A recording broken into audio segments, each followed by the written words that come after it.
মৌত কারো কাছে মিস কল দিয়ে আসে না। দুনিয়ার কোনো ব্যক্তিত্ব নাই, একজন ব্যক্তিত্ব ছিলেন, মৃত্যু যার কাছে পয়লা আসতে হয়েছে। আল্লাহ নিজে বলছেন মালাকুল মৌতকে, বন্ধুর কাছে যাবে, অনুমতি দিলে ঢুকবে, নাইলে ঢুকবে না। অনুমতি নিয়ে বুকে হাত রাখবে, নাইলে রাখবে না।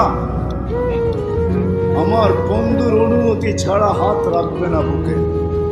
একজনই দুনিয়াতে ব্যক্তিত্ব ছিল যার কাছে অনুমতি নিয়ে আসছে, কারো কাছে আজ পর্যন্ত অনুমতি নিয়ে আসে আর আসবেও না। সত্য এটাই। এই জন্য আসেন, ওই জান্নাত, এটাই আমাদের ছোট জীবনটার উদ্দেশ্য।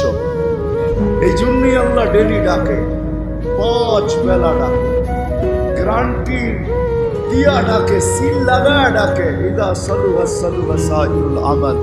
5 ওয়াক্ত নামাজ যদি উম্মত কমপ্লিট করে দেখাইতে পারে, তো আল্লাহ আমাদের নবীজির সাথে ওয়াদা করছেন, আমিও আপনার উম্মত